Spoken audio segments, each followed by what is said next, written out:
शाम से बैठा जो लिखने तासहर लिखता रहा, मैं सनाए सीरत खैरुल बशर लिखता रहा। नेकियां मिलती रही एक एक लफ्ज़े नात पर, मैं इधर लिखता रहा, मौला उधर लिखता रहा। अज़ीज़ान गिरामी, वक्त काफ़ी हो चुका है, घड़ी रात का 12 बजे का वक्त शायद की बतला रही है। आइए दोस्तों, आपकी शिद्दत इंतज़ार को अच्छी तरह महसूस किया जा सकता है। दोस्तों, किसी राइटर ने सच लिखा है कि बारिश को धरती से अपना वजूद मनवाने के लिए अपनी पहली बूंद को खोना और मिटाना पड़ता है, तब कहीं जाकर धरती बारिश के कतरात को इकट्ठा करती है और उसके वजूद को तस्लीम करती है। हमारे बीच एक ऐसा ही मुकर्रिर मौजूद है जिसने खिताबत की दुनिया में अपने आप को खपाया, जिसने खिताबत की दुनिया में अपने आप को मिटाया, तो अरबाबे इल्म फन ने उसके वजूद को तस्लीम कर लिया। जी हाँ, हजारों के मजमे को संजीदगी देने वाला अदीब, ईवान बातिल पे लर्ज़ां तारी करने वाला खतीब, शोला बया मुकर्रिर, रूहानी इमराज का तबीब, खुशनवा वाइज, शोला बया मुकर्रिर, फिक्र तदब्बुर का सुल्तान, सुन्नियत का पासबा, फल की खिताबत का नेरताबा, अलहाज हजरत मौलाना इस्लामुल हक उर्फ असजद मियां साहब से मैं बड़े अदब के साथ दरखास्त गुजार हूँ कि हजरत आए, मसनद खिताबत पर तशरीफ लाए और हम सब की हौसला अफजाई फरमाए कि शहनशाह खिताबत चले आइए, ताजदार फसाहत चले आइए, लेके गुलजार तैबा के गुल की महक मुश्को बारे खिताबत चले आइए। मसनद खिताबत पर तशरीफ फरमा हजरत मौलाना इस्लामुल हक उर्फ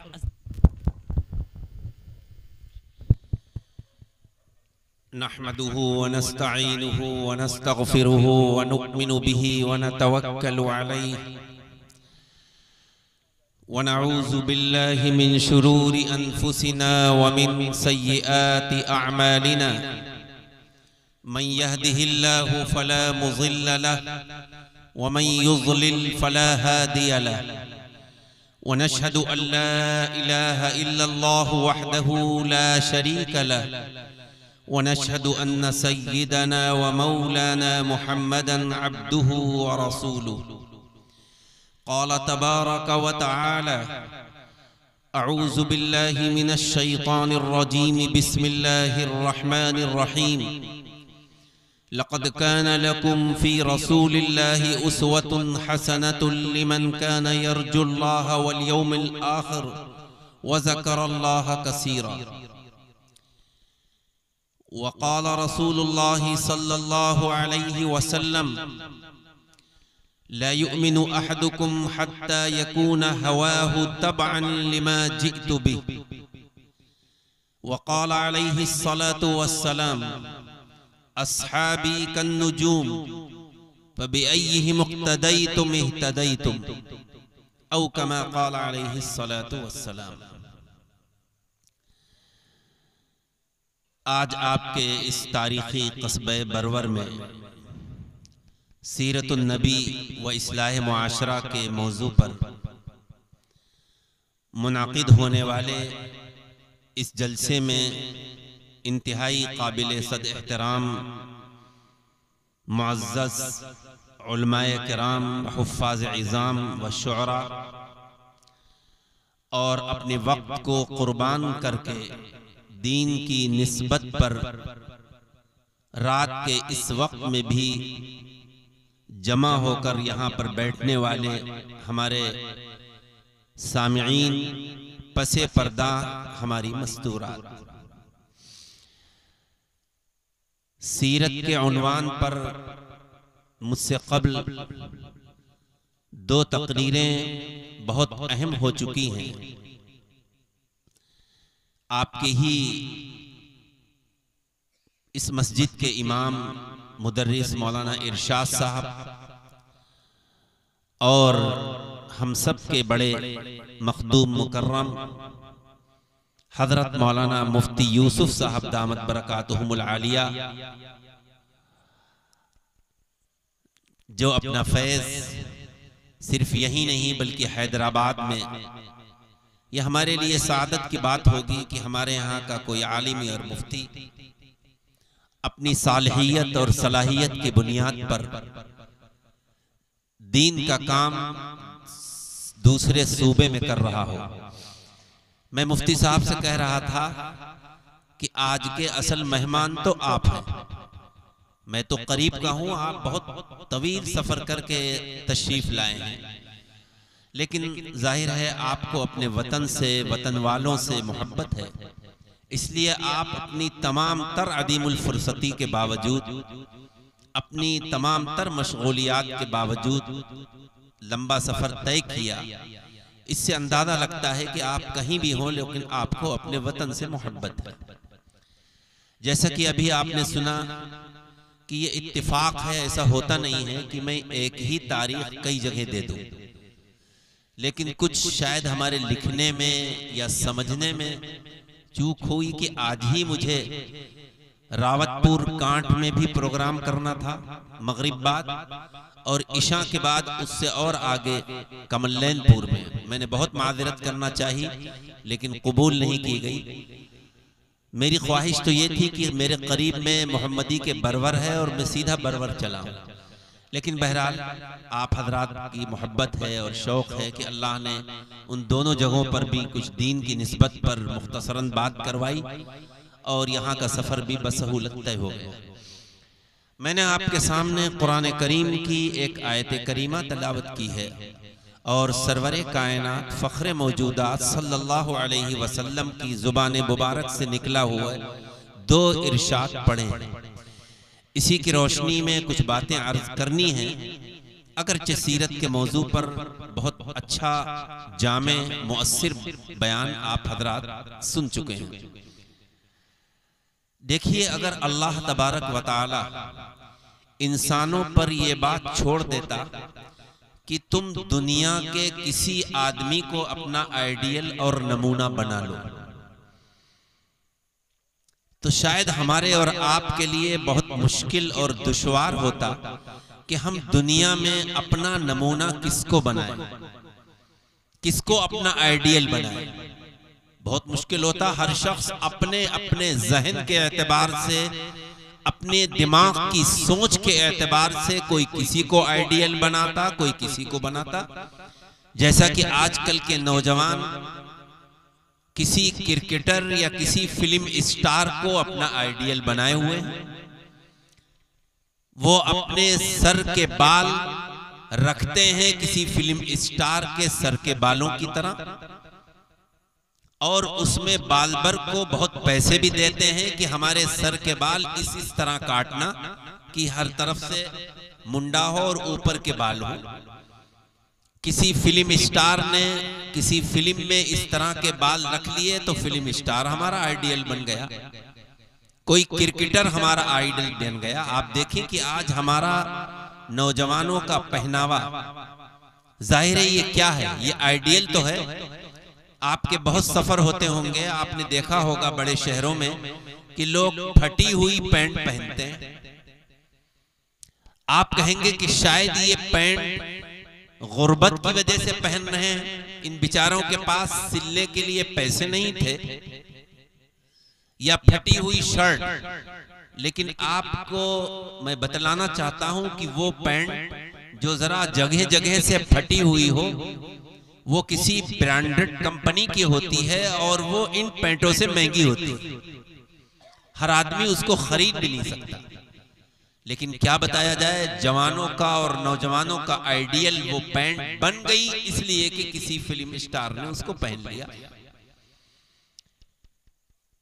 तो सबसे पहले तो मैं ये कहना चाहूंगा अपने जवानों और नौजवानों से भी और जिम्मेदारों से भी कि आइडियल आपके लिए कोई फिल्म स्टार नहीं है, कोई दुनिया की मशहूर शख्सियत नहीं है, कोई दुनिया का बड़ा क्रिकेटर नहीं है, बल्कि आइडियल तो वो है जिसको आइडियल अल्लाह ने हमारे और आपके लिए बनाया है। जाहिर है अल्लाह तो अपने बंदों और बंदियों से ये बात कह रहा है कि तुम्हारे लिए आइडियल और कौन है। लेकिन अगर हम अल्लाह के बताए हुए आइडियल और नमूने के अलावा किसी को अपना आइडियल और नमूना बना रहे हैं तो अल्लाह के हुक्म की भी खिलाफ वर्जी है। और जैसा कि मैंने ये बात कही कि अगर ये हम पर छोड़ दिया जाता तो हमारे लिए बड़ी दुश्वारी थी, लेकिन अल्लाह ने ये मसला इतना आसान फरमा दिया, इतना आसान कर दिया कि अल्लाह ने ये बात फरमा दी। बहुत गौर से बात समझिएगा। लक़द काना लकुम, तुम सब के लिए, सिर्फ उलमा के लिए नहीं, सिर्फ हाजियों के लिए नहीं, सिर्फ जमात में जाने वालों के लिए नहीं, सिर्फ दाढ़ी टोपी वालों के लिए नहीं, मुतलक फरमा दिया गया। इसमें ये स्टेज पर बैठने वाले उलमा भी आ गए और आप भी आ गए, हमारी बहनें भी आ गई। तुम सब के लिए अल्लाह के रसूल में उम्दा नमूना और उम्दा आइडियल है। गोया कि अल्लाह अज़्ज़ व जल अपने बंदों और बंदियों तक ये मैसेज और ये पैगाम देना चाहते हैं कि नबी आखिरुज़्ज़मा, फ़ख्रे कायनात, सरवरे मौजूदात, शाफ़े रोज़े जज़ा, हुजूर अक़दस सल्लल्लाहु अलैहि वसल्लम की ज़ात अक़दस हम सब के लिए आइडियल और नमूना है। दूसरी बात, हुजूर सल्लल्लाहु अलैहि वसल्लम की ज़ात हमारे लिए सिर्फ इबादतों में नमूना नहीं है।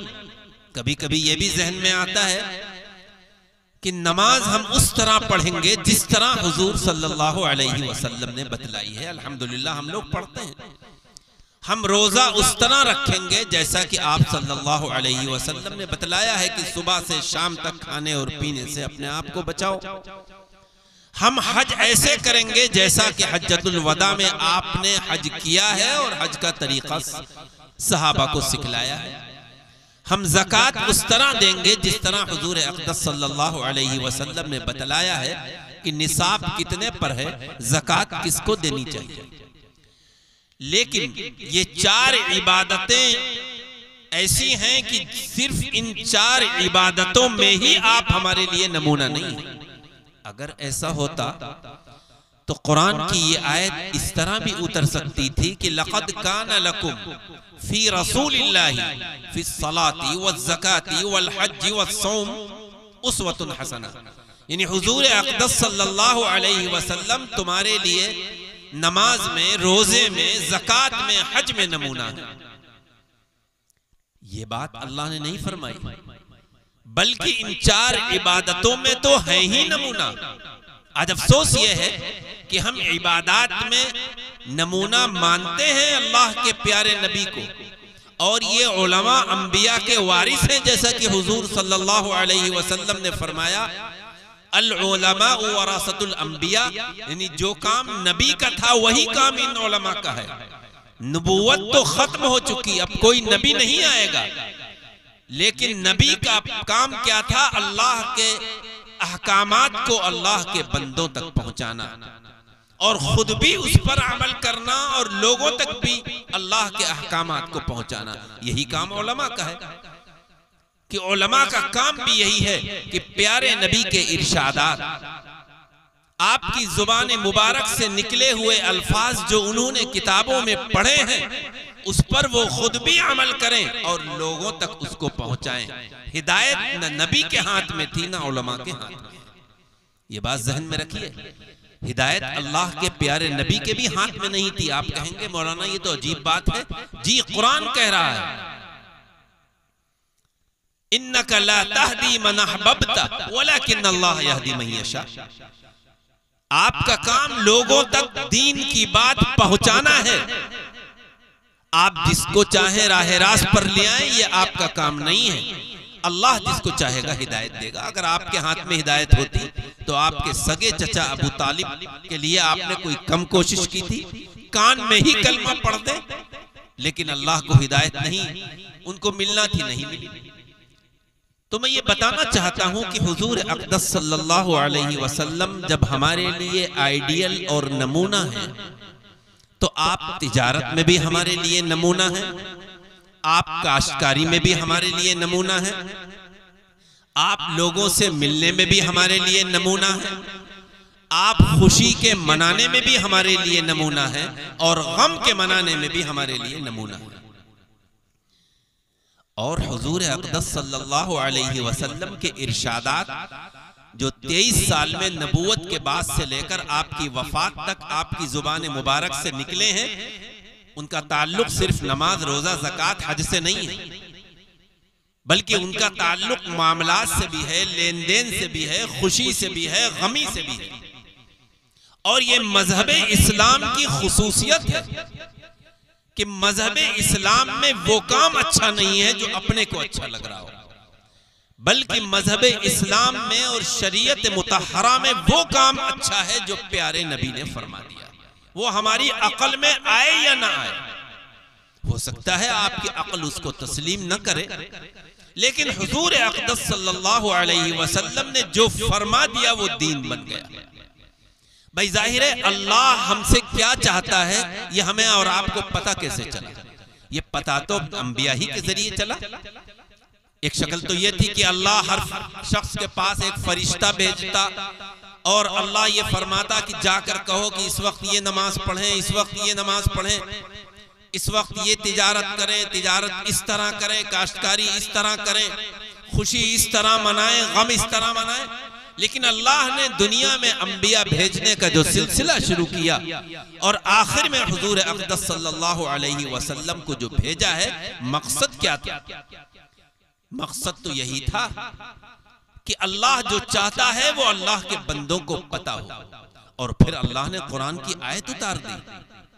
अगर दीन का दारोमदार अकल पर होता कि एक बात हमें बहुत अच्छी लग रही है, एक अमल हमें बहुत अच्छा लग रहा है, लेकिन हुजूर अक़दस सल्लल्लाहु अलैहि वसल्लम ने वो इरशाद नहीं है, आपका कुरान में वो नहीं है, आपकी अहादीस में वो नहीं है, तो वो काम भले कितना अच्छा हो वो काम दीन नहीं बन सकता।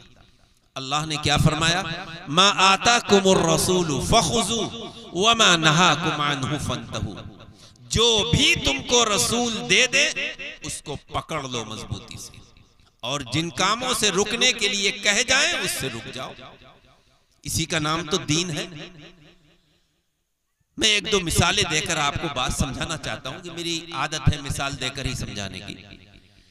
आप में से वो हजरात जिनको अल्लाह ने हज या उम्रे की तौफीक दी होगी वो जानते हैं कि खाने काबा में एक पत्थर है जिसको हजरे अस्वद कहते हैं, और हजरे अस्वद से ही तवाफ शुरू होता है। वो एक जन्नती पत्थर है। हुजूर अक़दस सल्लल्लाहु अलैहि वसल्लम ने उस पत्थर को अपने हाथों से नस्ब किया था। आज अगर कोई उम्रा करने वाला या हज करने वाला मक्का मुकर्रमा जाता है, खाने काबा का तवाफ करेगा, तो उस पत्थर को उसको चूमना है, अपने होंठ उस पत्थर पर रखना है, उसके लिए झुकना है क्योंकि वो जरा सा नीचे है। अगर नहीं चूम सका तो दूर से ही हाथ ऐसे करके उन हाथों को चूमना है। अब आप अंदाजा लगाइए कि अगर आप अपने मुल्क में पत्थर को चूमेंगे तो शिर्क कहलाएगा। क्यों शिर्क कहलाएगा? और वहां वही पत्थर को चूमना इबादत है। और हजरत उमर फारूक रजी अल्लाह ताला अन्हु, जिनकी तिहाई दुनिया पर हुकूमत थी, जिनके बारे में हुजूर अक़दस सल्लल्लाहु अलैहि वसल्लम ने फरमाया था, लौ कान बअदी नबिय्यन लकान उमर, अगर मेरे बाद नबूवत का सिलसिला जारी रहता तो हजरत उमर नबी होते।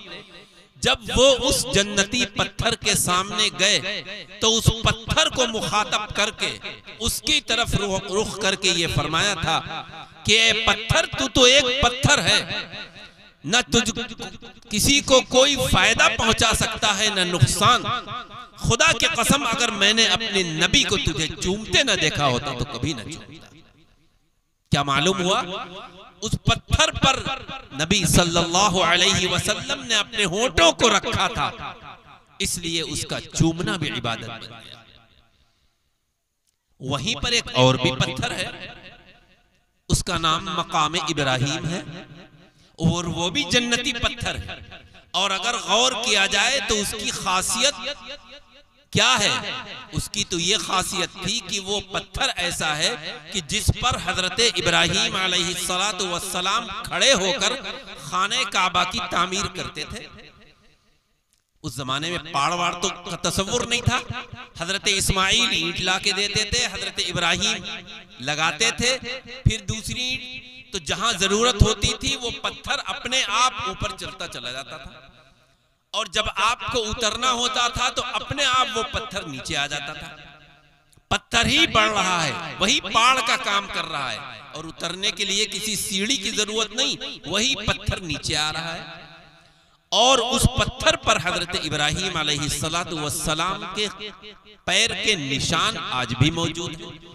तो देखा जाए खासियत के एतबार से और काम के एतबार से उसका मकाम तो हजर अस्वद से भी ज्यादा हुआ। तो फिर हर हज करने वाले और उम्रा करने वाले को उस पत्थर को भी चूमना चाहिए। लेकिन चूंकि प्यारे नबी सल्लल्लाहु अलैहि वसल्लम ने उस पत्थर को नहीं चूमा है, आपने उस पर अपने होंठ नहीं रखे हैं, अगर आज वहां जाने के बाद कोई उसको चूमेगा तो ये चूमना बुरा है, बिदअत है, शिर्क है, मना किया जाता है। अब तो उसको ढांक दिया गया है ताकि लोग बस उसको देखें। तो मालूम क्या हुआ कि हुजूर सल्लल्लाहु अलैहि वसल्लम ने जो फरमा दिया बस वो दीन बन गया। हजरत मुआज़ बिन जबल रज़ी अल्लाह ताला अन्हु एक जलीलुल क़द्र सहाबी हैं। ऐसे सहाबी हैं कि हुजूर सल्लल्लाहु अलैहि वसल्लम ने एक मौके पर फरमाया था, इन्नी उहिब्बुका या मुआज़, ए मुआज़ मुझे तुमसे बहुत मोहब्बत है। तो ये सुन्नत भी है, अगर किसी को किसी से ताल्लुक हो तो बतला दे। मदीने मुनव्वरा में हुजूर सल्लल्लाहु अलैहि वसल्लम मस्जिद नबवी की इमामत कर रहे हैं। हजरत मुआज़ रज़ी अल्लाह ताला अन्हु रोज आना 5 वक्त नमाज में हुजूर की इक्तिदा में नमाज पढ़ रहे हैं। लेकिन एक दिन अल्लाह के प्यारे नबी सल्लल्लाहु अलैहि वसल्लम ने फरमाया, गौर से सुनिए वाक़या, ये फरमाया कि ए मुआज़, हम ये चाहते हैं कि तुम यमन के गवर्नर बन जाओ और यमन की गवर्नरी के लिए हम तुम्हें भेज रहे हैं। आप जानते हैं गवर्नर का ओहदा कोई मामूली नहीं हुआ करता, बहुत अहम ओहदा है। इज्जत होगी, एक शान होगा, एक वकार होगा, लोग आगे पीछे घूमेंगे, एक अच्छी तनख्वाह होगी। किसी जगह का गवर्नर बना दिया जाए, आज अगर किसी से कह दिया जाए कि फलां सूबे का तुम्हें गवर्नर बनाया जाता है तो वो तो खुशी के मारे भूला नहीं समाएगा, 50 जगह कहेगा कि मैं फलां सूबे का गवर्नर हूं। हजरत मुआज़ रज़ी अल्लाह ताला अन्हु ने जब ये सुना तो परेशान हो गए, एक अजीब कैफियत हो गई, और ये सोचने लगे कि मदीने मुनव्वरा की ये मुबारक सरजमीन छूट जाएगी, हुजूर अक़दस सल्लल्लाहु अलैहि वसल्लम के पीछे नमाज पढ़ने की सआदत हासिल नहीं रहेगी। एक नमाज का सवाब 50,000 नमाजों के बराबर है, इस सवाब से महरूम हो जाएंगे। और सबसे बड़ी बात यह है कि अल्लाह के प्यारे नबी के चेहरे अनवर को देखकर जो ईमान ताजा होता था, प्यारे नबी सल्लल्लाहु अलैहि वसल्लम का चेहरे मुबारक सामने नहीं होगा। मदीने पाक छूट जाएगा, मस्जिद नबवी छूट जाएगी।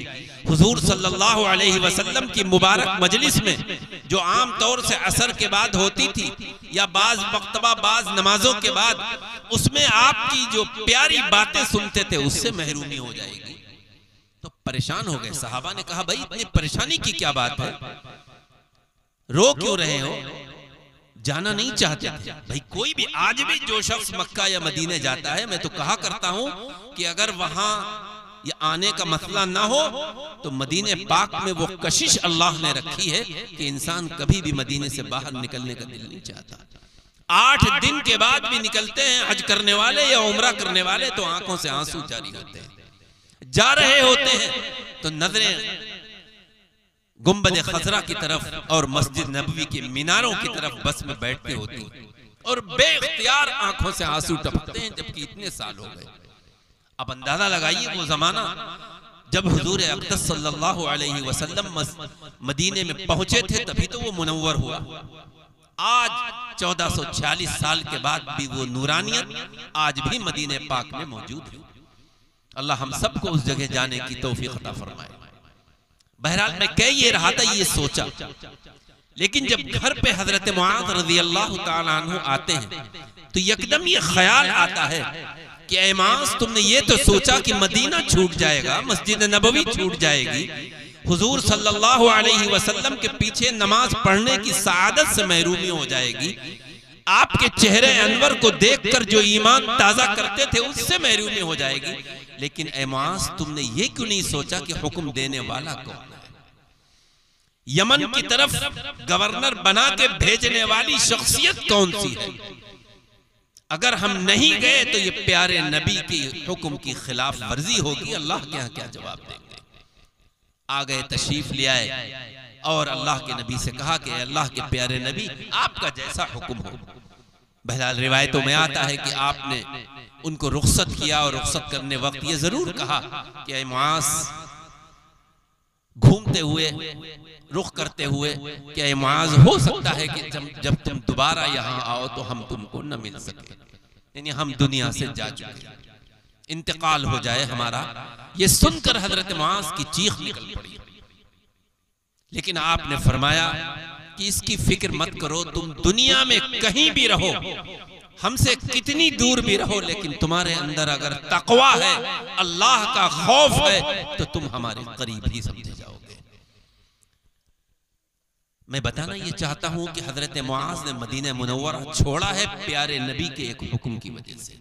अपना दिल नहीं देखा। किसका दिल मदीना छोड़ने का होता है? आज भी नहीं चाहता। अगर आज किसी की सर्विस लग जाए और मदीने में उसकी मुलाजमत हो जाए, वो नहीं चाहता कि वहां छोड़कर जाएं, चाहे भले तनख्वाह कहीं ज्यादा हो। ये उस सरजमीन की एक खासियत है। हजरत अब्दुल्ला बिन मसऊद रज़ी अल्लाह ताला अन्हु एक मर्तबा तशरीफ ला रहे थे। जैसे आजकल देखा होगा बाज जलसों में, यहाँ तो माशाल्लाह लोग बैठे हैं कि कहीं खड़े होते हैं, तो हुजूर सल्लल्लाहु अलैहि वसल्लम फरमाया बैठ जाओ। हजरत अब्दुल्ला बिन मसऊद रज़ी अल्लाह ताला अन्हु के कान में जब हुजूर के ये अल्फाज पड़े तो अभी वो मस्जिद के अंदर नहीं थे, बाहर थे, और आजकल की तरह ये बेहतरीन फर्श नहीं था, बल्कि गर्द गुबार था, वो तो रेतीला मैदान था। जैसे ही ये कान में पड़े वहीं पर बैठ गए। हुजूर ने फरमाया मेरा मकसद ये नहीं था, मेरा मकसद ये था कि भाई जो लोग अंदर खड़े हैं वो बैठ जाए।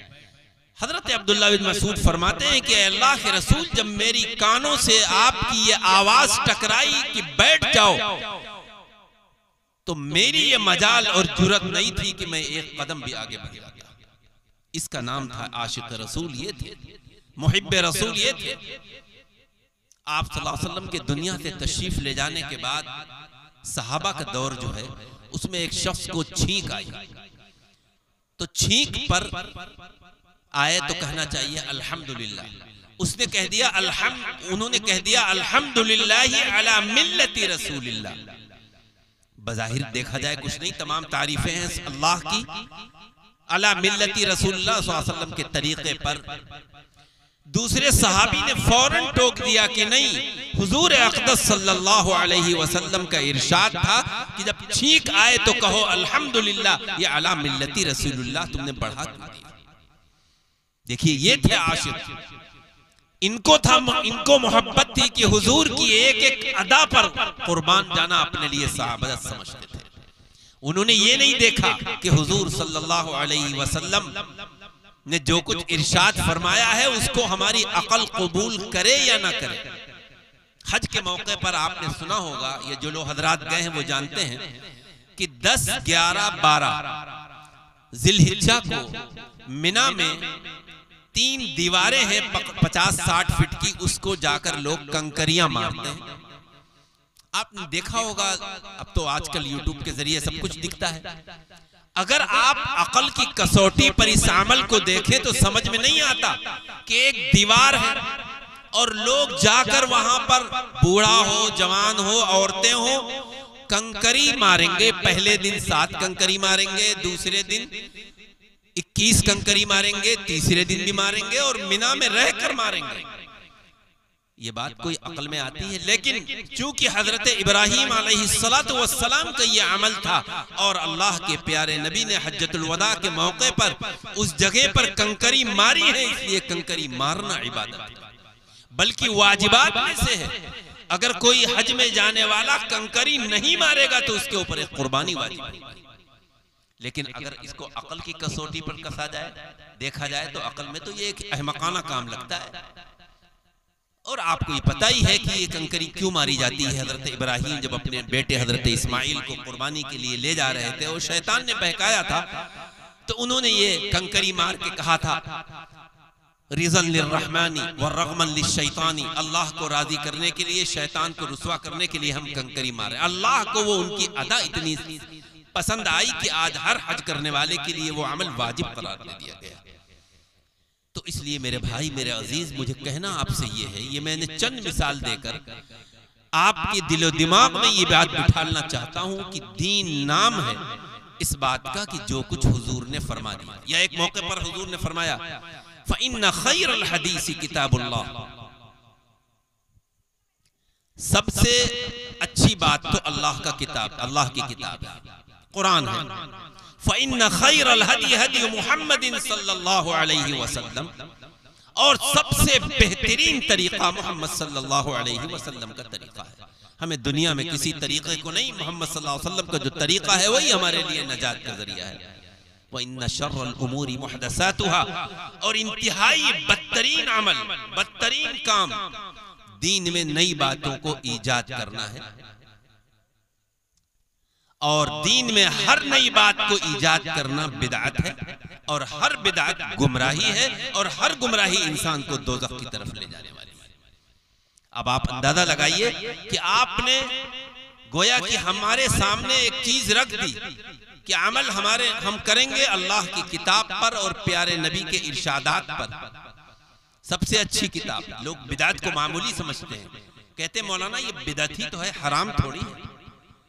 शराब हराम है, हम नहीं शराब पीते। सूद हराम है, हम नहीं सूद पर पैसा उठाते। जुआ हराम है, हम जुआ नहीं खेलते। हम हराम से बचते हैं। बिदअत, तो लोग बिदअत को जरा हल्के दर्जे की लेते हैं।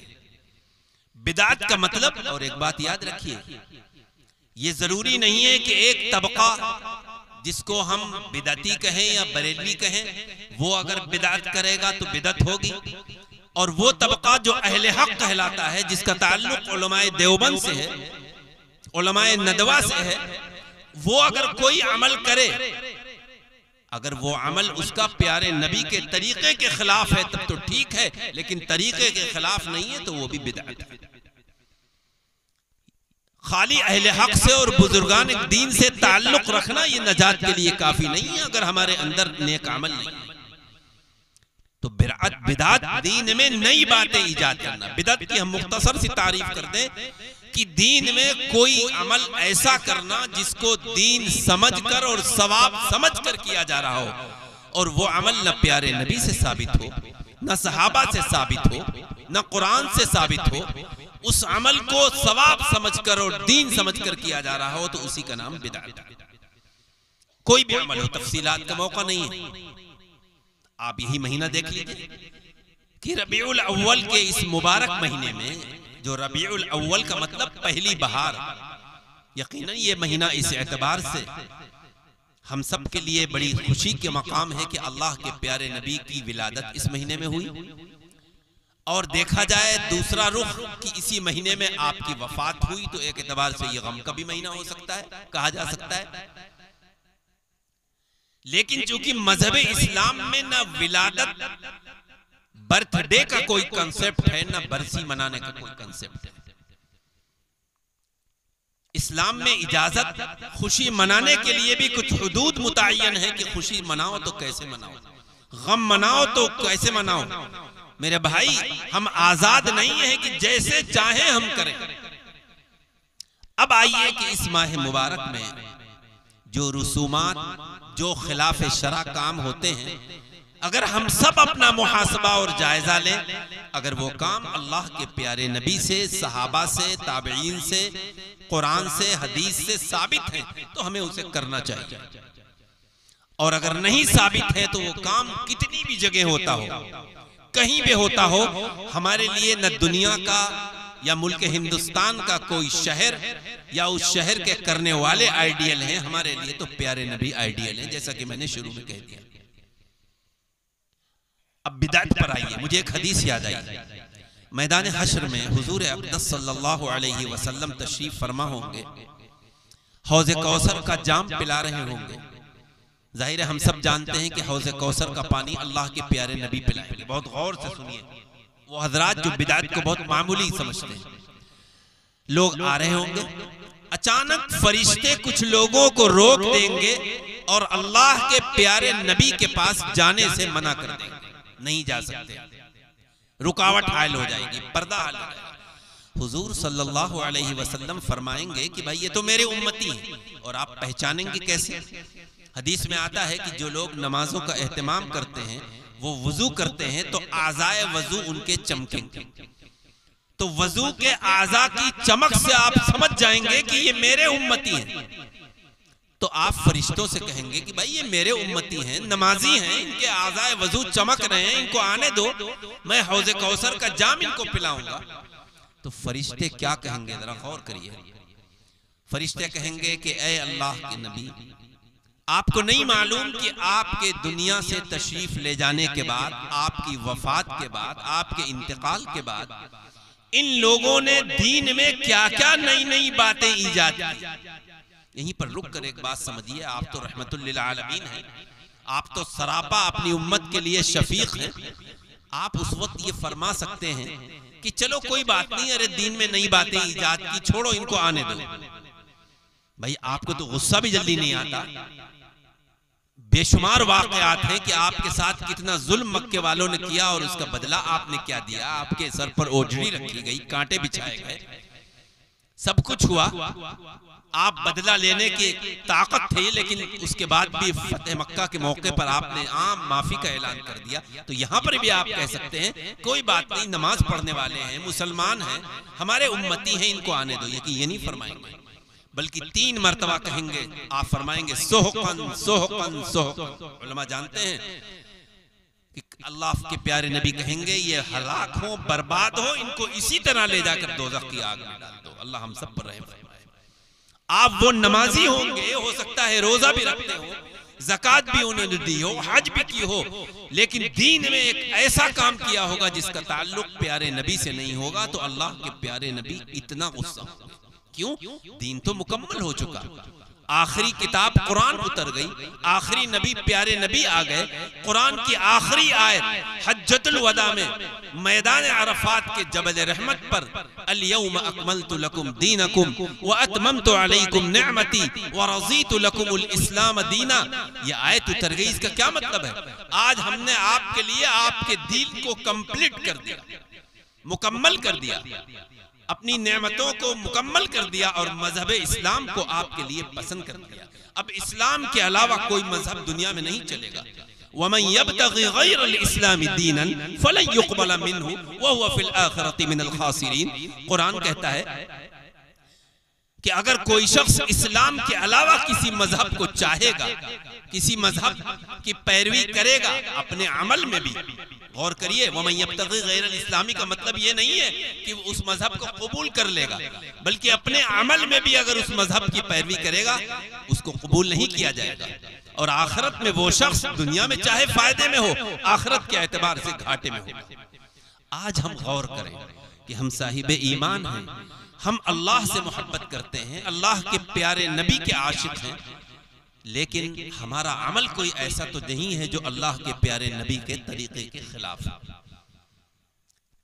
आज अफसोस के साथ कहना पड़ता है कि हम जिस मुल्क में रहते हैं, बहुत से तरीके हमारे बिरादरान वतन के हमारी खुशी के मौके पर भी और गम के मौके पर भी आ गए।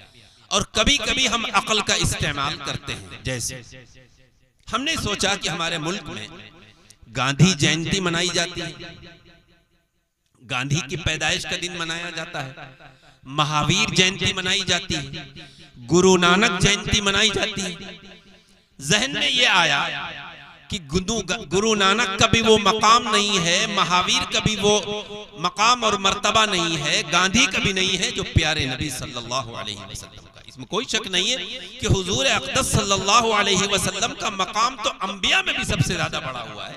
भाई आपने तो मेराज के मौके पर अंबिया की इमामत की है, आपको तो मेराज हुई है, सातों आसमानों की सैर कराई आपने की है। जहां हजरत जिब्राइल नहीं जा सके उसके भी आगे आपको पहुंचाया गया है। हम्द का झंडा आपके पास होगा, आपका जो मकाम है वो तो किसी का नहीं है। तो हमारे जहनों ने ये आला कि जब हमारे मुल्क में फला फला शख्स की पैदाइश का दिन मनाया जाता है तो क्यों ना हम अपने प्यारे नबी सल्लल्लाहु अलैहि वसल्लम की पैदाइश का दिन मनाएं। जाहिर है हमें ये देखना होगा कि हुजूर अक़दस सल्लल्लाहु अलैहि वसल्लम के दौरे मुबारक में 62 मरतबा रबीउल अव्वल आया। 63 साल की आपकी उम्र हुई, 62 मरतबा रबीउल अव्वल आया। एक बात और जहन में आई, जरा आप अंदाजा लगाइए। जिस दिन हुजूर अक़दस सल्लल्लाहु अलैहि वसल्लम दुनिया में आए हैं, आपके चचा अबू लहब, आपका चचा अबू लहब है, उसको इतनी खुशी थी कि उसने अपनी एक बांदी को आजाद कर दिया था। सोयबा बांदी को आजाद कर दिया थी कि अब्दुल्लाह तो नहीं है अब दुनिया में, लेकिन उनके यहाँ बेटा पैदा हुआ है तो चचा को भतीजे के दुनिया की आमद पर खुशी थी।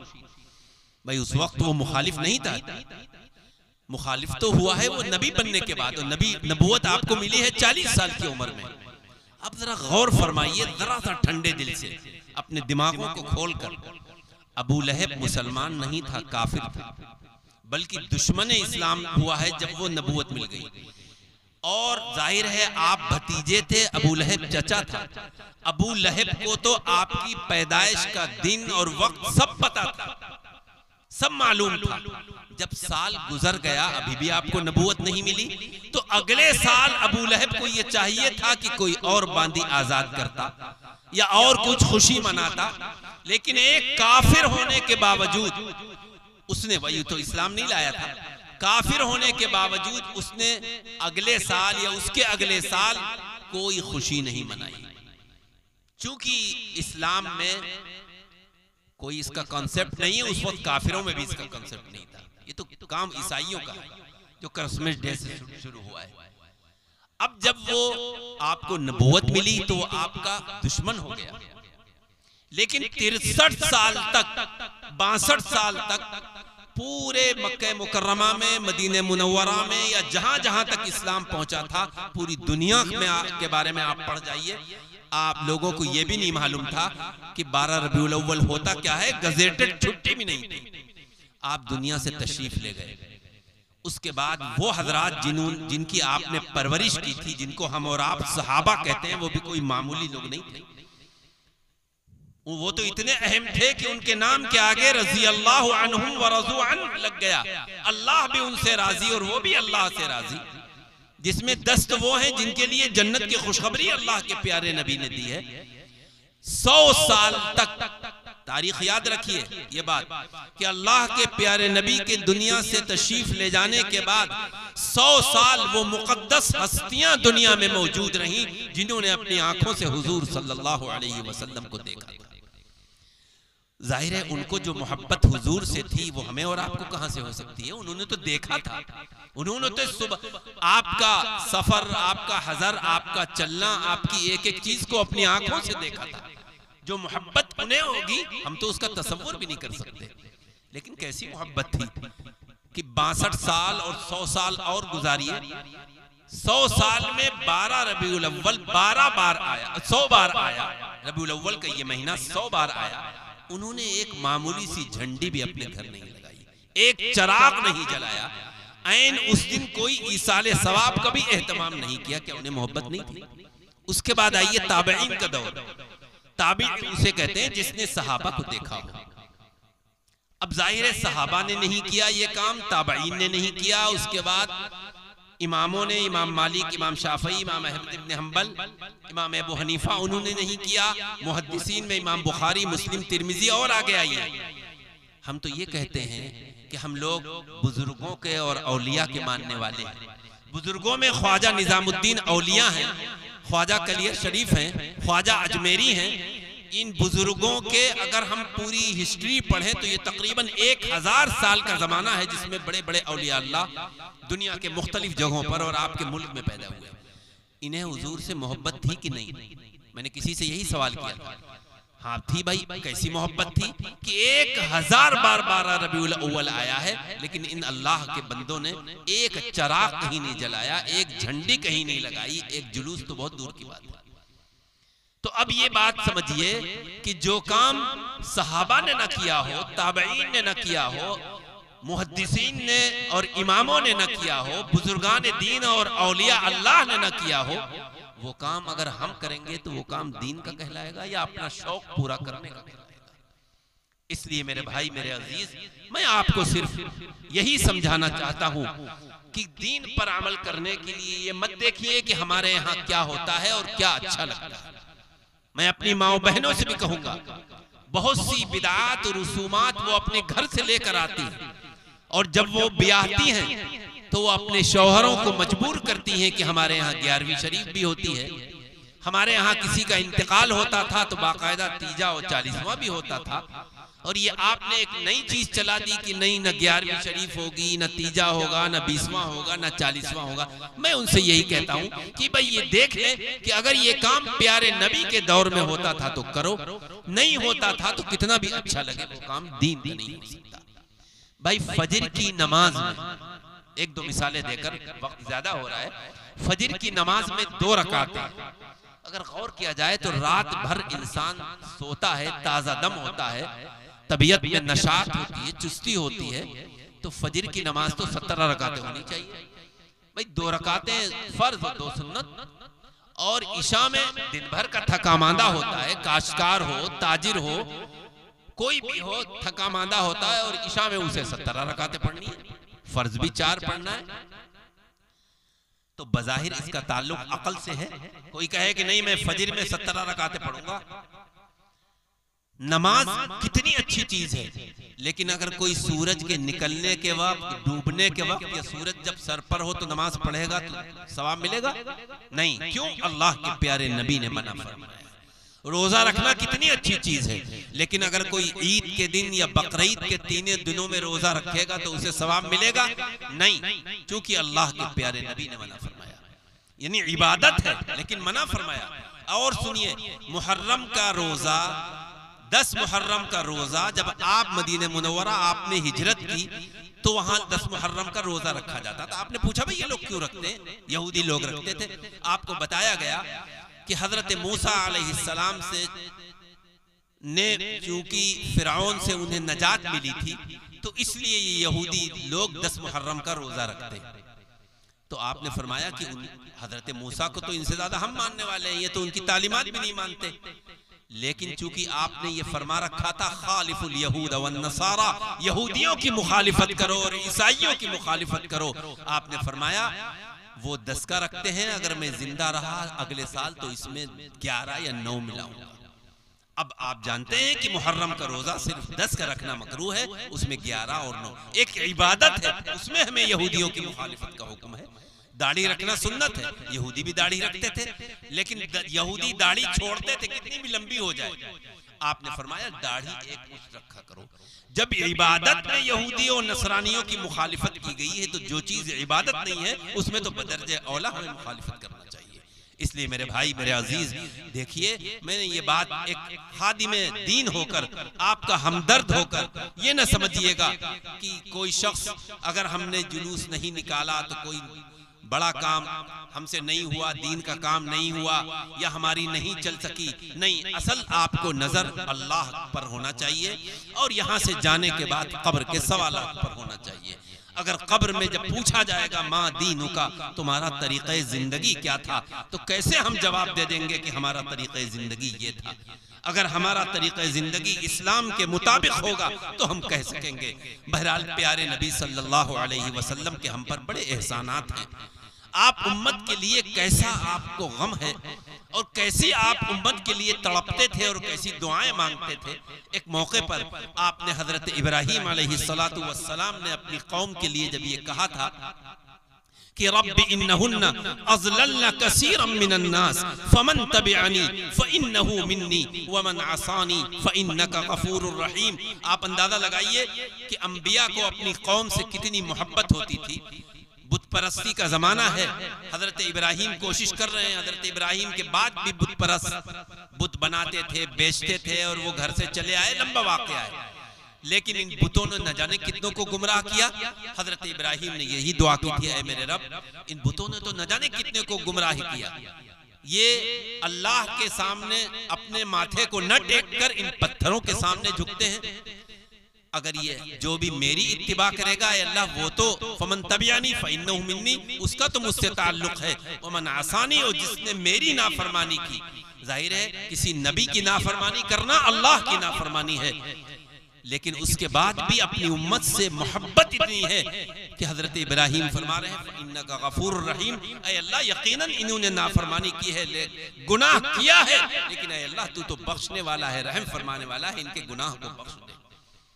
और उसके बाद हजरत ईसा अलैहिस्सलातु वस्सलाम की दुआ का तज़किरा हुजूर सल्लल्लाहु अलैहि वसल्लम फरमाते हैं कि हजरत ईसा अलैहिस्सलातु वस्सलाम ने अपने कौम के लिए जब वो बुलाते थे अल्लाह की तरफ, नहीं आती थी, कम लोग ईमान लाए और नहीं आए, तो ये दुआ की थी कि ऐ अल्लाह, यकीनन ये आपके बंदे हैं, हमारी कौम है, आपने हमको नबी बनाकर भेजा है, अगर आप इनको इन तुअज़्ज़िबहुम फ़इन्नहुम इबादुक व इन तग़फ़िर लहुम फ़इन्नका अंतल अज़ीज़ुल हकीम, अगर इनकी नाफरमानियों की वजह से, ईमान न लाने की वजह से ऐ अल्लाह तू इनको अजाब देगा तो ये तेरे बंदे हैं, तुझको हक। इन तुअज़्ज़िबहुम फ़इन्नहुम इबादुक, लेकिन अगर तू माफ कर देगा, इनको बख्श देगा, तू तो गलबे वाला है, हिकमत वाला है, तू तो गफ्फार है। इन दो दुआओं के, दो नबियों की दुआओं के तज़किरा करने के बाद रिवायतों में आता है कि हुजूर अक़दस सल्लल्लाहु अलैहि वसल्लम ने अपने हाथों को उठाया, आंखों से आंसू जारी हैं और ये फरमा रहे हैं या रब्बी उम्मती उम्मती, या रब्बी उम्मती उम्मती, ऐ मेरे रब। हजरत इब्राहिम ने भी अपनी कौम के लिए दुआ मांगी, हजरत ईसा ने भी मांगी, लेकिन ऐ रब हम भी अपनी उम्मत के लिए दुआ मांगते हैं कि अल्लाह मेरी उम्मत को के गुनाहों को बख्श। कितनी मोहब्बत है प्यारे नबी को अपने उम्मतियों से। जाहिर है गुनाह हो रहे हैं। और आपको बताता चलूं कि पिछले अंबिया में जब कोई गुनाह होता था तो उमूमी अजाब आता था। कभी पानी का अजाब है, कभी आंधी का अजाब है, कभी बस्ती की कौम लूत की बस्ती को उठाकर पटक दिया गया है, कभी टिड्डी का अजाब है, कभी कुछ अजाब है।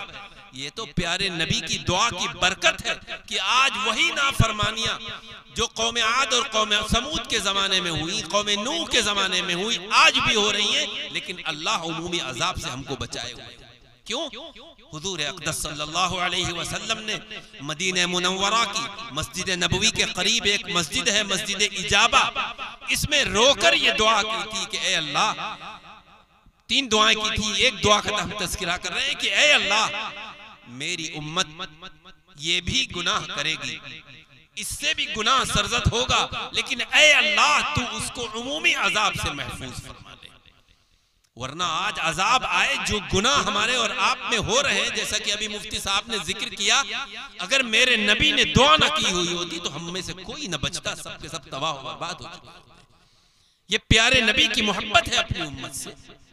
एक मौके पर आप मस्जिद नबवी में नमाज पढ़ा रहे हैं, अचानक बच्चे के रोने की आवाज आपके कानों में पड़ती है। हुजूर फरमाते हैं कि मेरा इरादा तो यह था कि मैं नमाज लंबी पढ़ाऊं, लेकिन जब बच्चे की रोने की आवाज मैंने सुनी, तो क्योंकि उस जमाने में औरतें भी शरीक होती थी, मस्जिद नबवी के करीब भी घर थे, तो आप कहते हैं कि मैंने अपनी नमाज को अतजव्वज़ु सलाती, मैं अपनी नमाज को मुख्तसर कर देता हूं कि बच्चे के रोने की तकलीफ माँ को होगी। हमारे नमाज अगर लंबी हो गई तो माँ को तकलीफ हुई, इसका एहसास हमें भी।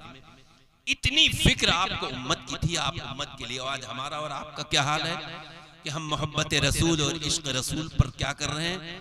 बस मैं यही पैगाम आपको देकर जाना चाहता हूं कि खुदा के लिए कोई ऐसा अमल न करिए। आज आप कहेंगे हम कामयाब हो गए, दुनिया में आप कामयाब हो जाएं, लेकिन आखिरत में क्या होगा। दुनिया में हम और आप मुसाफिर हैं, मुसाफिर की तरह दुनिया में रहना चाहिए। न मालूम कब ये हमारा सफर खत्म हो जाए, कब लोग हमको नहला कर कफना कर जाकर कब्र में दफन कर दें।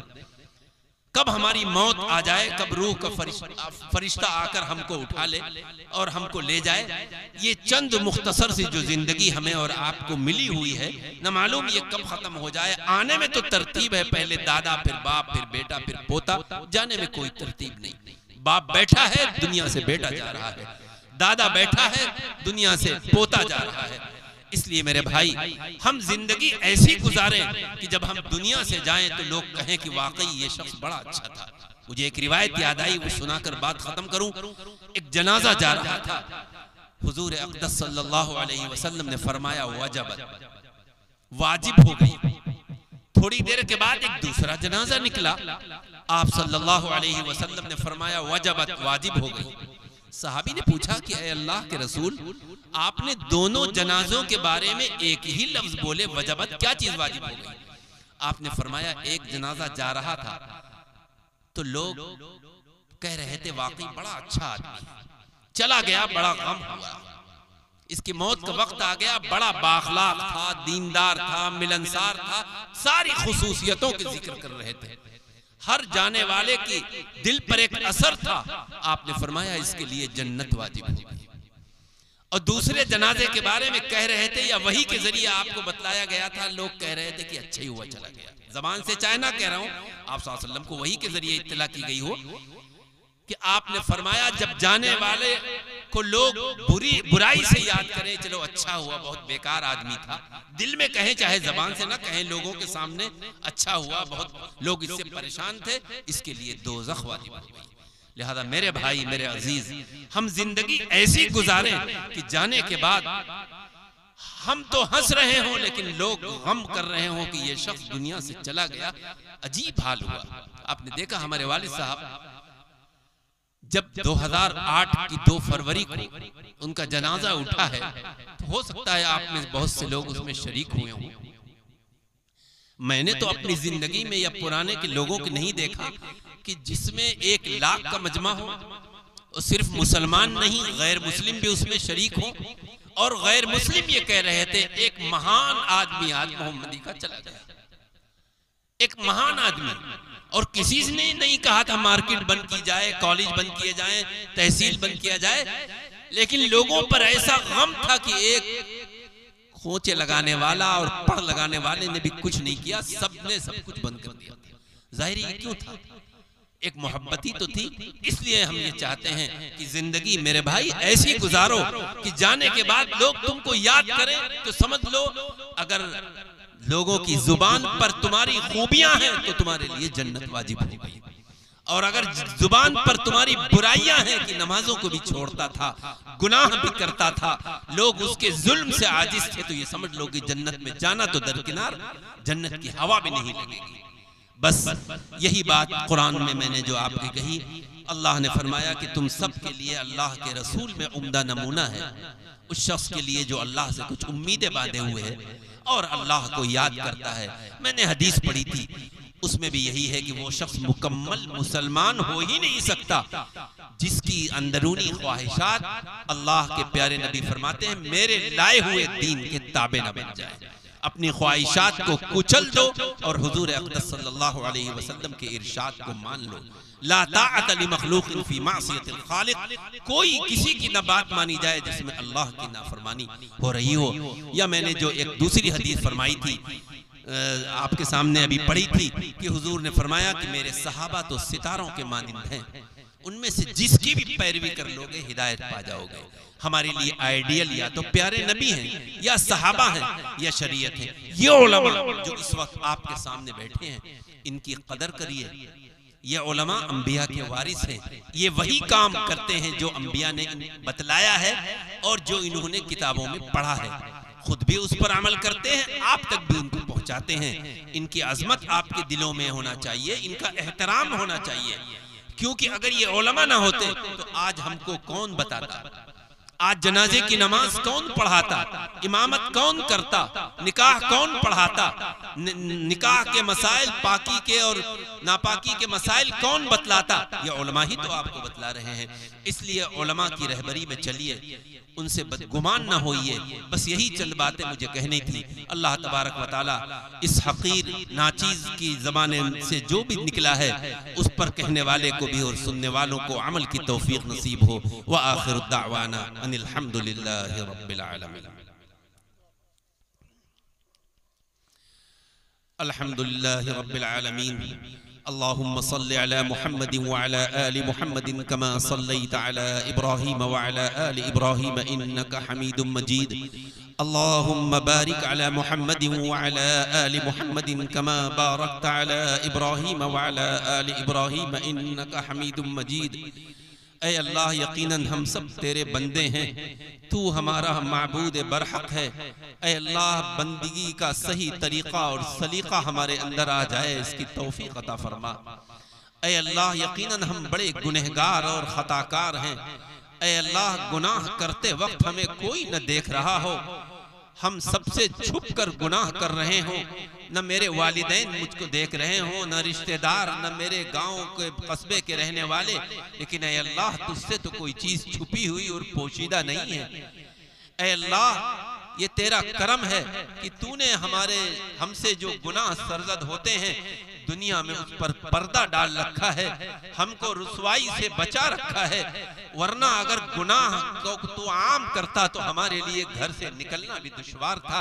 ऐ अल्लाह, ये तेरा करम है कि नाफरमानियों के बावजूद तू हमको रोजी भी अता फरमा रहा है। ऐ अल्लाह, आज जिस तरह तूने हमको दुनिया की रुसवाई से बचाया है, मैदान हश्र में तो अंबिया भी होंगे, नबी आखिरुज़्ज़मा भी होंगे, सहाबा भी होंगे, हमारे वालिदैन भी होंगे, हजारों लाखों करोड़ों अरबों के मजमे में। ऐ अल्लाह, हर तरह की रुसवाई से हमारी हिफाजत फरमा ले।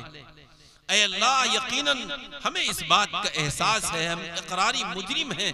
ऐसी बहुत सी बिदआत, बहुत सी रसूमात, बहुत से खिलाफ शरा काम हम लोगों की देखा देखी कर लेते हैं। ऐ अल्लाह, आज रात के इस वक्त में हम हाथों को उठाकर ये दुआ कर रहे हैं कि ऐ अल्लाह, हम सबको शरीयत मुतहरा के मुताबिक जिंदगी गुजारने की तौफीक अता फरमा। ऐ अल्लाह, हर बिदअत से हमारी हिफाजत फरमा, हर गुनाह से हमारी हिफाजत फरमा। ऐ अल्लाह, हमने ये तय किया है कि जो कुछ प्यारे नबी ने फरमाया, सहाबा ने फरमाया, सहाबा की जिंदगी में हुआ, ऐ अल्लाह, उन तमाम कामों को हम करेंगे, इसकी तौफीक अता फरमा। ऐ अल्लाह, हम सब में इत्तेहाद और इत्तिफाक नसीब फरमा। ऐ अल्लाह, प्यार और मोहब्बत के साथ, अमन और शांति के साथ हम सबको मिलजुल कर रहने की तौफीक अता फरमा। ऐ अल्लाह, औलाद जो तूने अमानत के तौर पर हमको दी है, ये औलाद दीनदार हो जाए, नेक सालेह बन जाए, इसकी तौफीक अता फरमा। ऐ अल्लाह, अभी तक जैसी जिंदगी गुजरी, अब जो जिंदगी के लम्हात और अय्याम और सांसें बाकी हैं, ऐ अल्लाह, अब जो वक्त बचा है न मालूम किस वक्त तेरा बुलावा आ जाए। ऐ अल्लाह, उन अय्याम को, उन सांसों को अपनी मर्जियात में गुजारने की तौफीक अता फरमा। ऐ अल्लाह, हम ये समझ रहे हैं कि हमारी नाफरमानियों की, बदअमालियों की वजह से तू हमसे रूठा हुआ है। ऐ अल्लाह, अगर दुनिया का कोई शख्स रूठ जाए तो उसके मनाने के हम 10 जतन करते हैं, लेकिन ऐ अल्लाह, तुझको मनाना तो आसान है। तू तो गुनहगारों की भी सुनता है, तू तो हमारे आंखों से निकले हुए आंसू की भी कदर करता है। ऐ अल्लाह, हम गुनहगार सही, लेकिन तू गफ्फार है, रहमान है, हमारे तमाम गुनाहों को माफ फरमा दे, हमारी तमाम खताओं को दरगुजर फरमा दे। ऐ अल्लाह, हम में जो बीमार हो उनको शिफाए कामला अता फरमा, जो दुनिया से चले गए हो उनकी बाल बाल मग़फ़िरत फरमा। ऐ अल्लाह, प्यारे नबी सल्लल्लाहु अलैहि वसल्लम से इश्क मोहब्बत का तकाजा यह है कि हम आपकी इत्तिबा करें। ऐ अल्लाह, हुजूर की इत्तिबा की हम सबको तौफीक अता फरमा। ऐ अल्लाह, प्यारे नबी हमारी खातिर कितना परेशान रहे, इस तरह भी कैफियत रही। ऐ अल्लाह, ये हमारे लिए सादत है कि हम प्यारे नबी की उम्मत में हैं। ऐ अल्लाह, हम सबको प्यारे नबी से सही माना में इश्क मोहब्बत की तौफीक अता फरमा। ऐ अल्लाह, हम में जो परेशान हाल हो, जो मकरूज हो, उनकी कर्जों की अदायगी की सबील निकाल दे। ऐ अल्लाह, हमारे कारोबार में बरकत आते अता फरमा। ऐ अल्लाह, हमारे बच्चों को नेक सालिह बना दे। ऐ अल्लाह, हमारी इन दुआओं को सरवरे कायनात फ़ख्रे मौजूदात सल्लल्लाहु अलैहि वसल्लम के सदक़े तुफ़ैल में कबूल फरमा ले। रब्बना तक़ब्बल मिन्ना इन्नका अंतस समीउल अलीम ला इलाहा इल्ला अंत सुब्हानका इन्नी कुन्तु मिनज़ ज़ालिमीन बिरहमतिका या